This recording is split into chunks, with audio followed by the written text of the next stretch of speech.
if anything goes wrong with my car, I just take it to the shop. Mhm. And growing up in high school, I was really like self-conscious about that. And so I, especially when I went and hung out with friends whose dads did teach them everything there was to know, and they built their first car, like they knew everything. They have a garage, where they work on all this stuff. And so I would pretend to know. I would like pretend that I didn't. I would act like I knew something. Right. And Right. that's the worst thing to do, is to like act like you know what someone's talking about, because then you look like a fool times two, right? Eventually. Kudos to the people that come and talk to you, Celeste, because it seems like, when it comes to sexuality, there is that expectation that we should know. Yeah. You should know how to do this. Right. You should know how to do this thing. You should be comfortable with it. You shouldn't be asking for help. Mhm. And obviously the people who are already in your office have gotten past that. Right. On some level. How do you get, or how do you think you could get people who wouldn't normally talk to you? Like, what's that breakthrough they would have to be able to get past that and go, oh, you know what? Maybe I need help with this. Relationship. So you build relationships with your clients. I'm really good at making people feel comfortable. Sex is funny because most of the time, if there's like a one partner who feels like they need help, the other partner's like, yes, please. If you need me to go, I'll show up, I'll sit in the chair. And then it ends up, oh, we're both learning things because sex is a co-created experience. Yeah. Even though you came in for your issue, like, oh, now this is all about us because sex is about us, not just one person. But yeah, I think there's probably a level of discomfort, but I want to explore this relationship. Like, I think sex and money have so many similarities, the way the relationship people have to the concepts of sex because and money. It comes from the framework you start with and what you're taught, what society teaches you, the limited discussion you have in the open about it. We don't ask people about their money in I'm constantly society.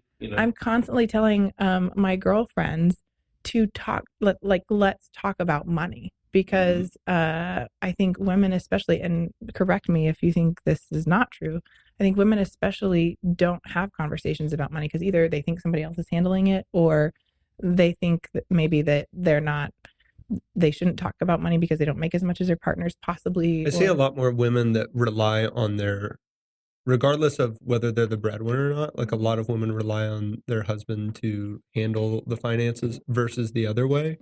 A lot of people, there are a lot of women that pay all the bills, right? But that's not the same as like handling the money. And people get confused on that one. They're like, oh, well, mom handles all the money. She handles all the money. No, she doesn't. She just has the auto. She has no idea where the money's invested or how it's doing. And that's so I would agree that there's more women that are not discussing it. Because what's funny is men will actually talk a little bit about money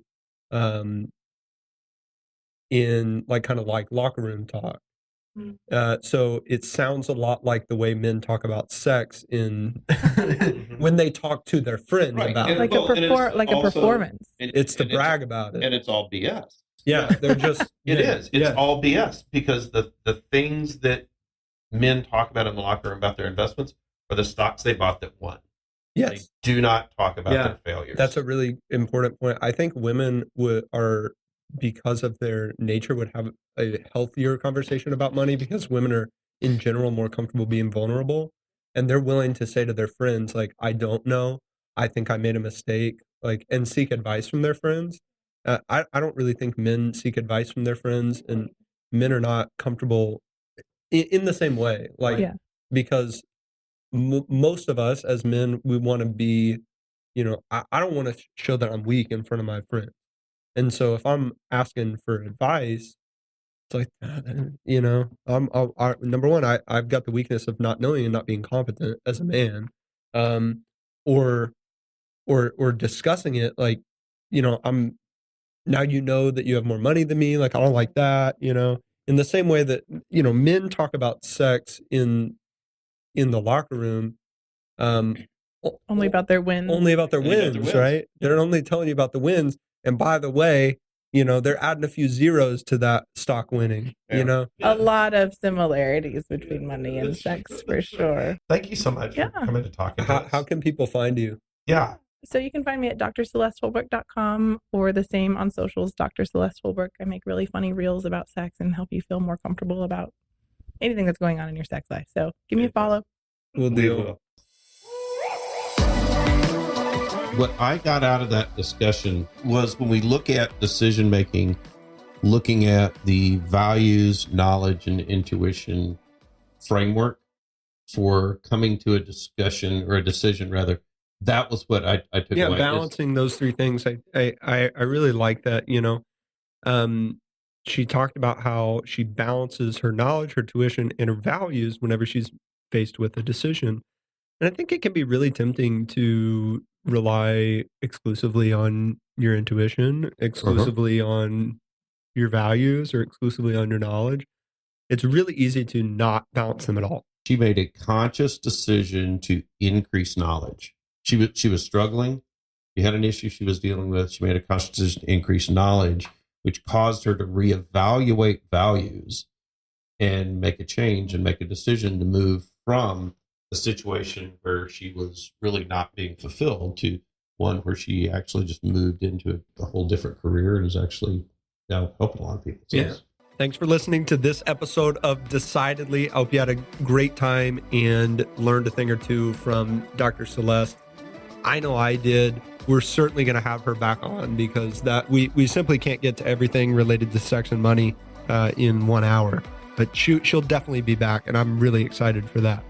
If you had a great time, if you learned something, if you want sex to not hurt in the future, give us a 5-star review on iTunes. If you don't think we're 5-star worthy, then I hope you never orgasm the rest of your life.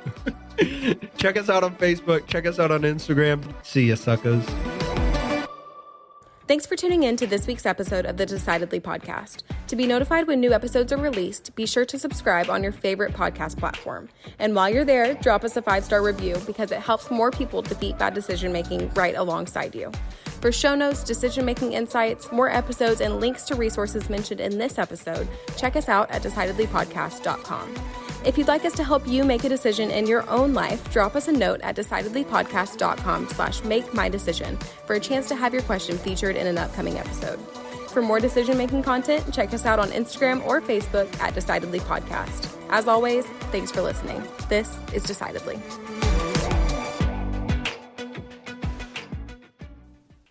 Insights, advice, and comments provided by Sean Smith, Sanger Smith, and speakers identified as part of the Decidedly podcast should not be considered recommendations. Speakers who are not identified as members of Decidedly are expressing their own opinion, and their statements should not be construed as reflecting the views of the Decidedly team. This podcast is produced solely for informational purposes, not personalized advice.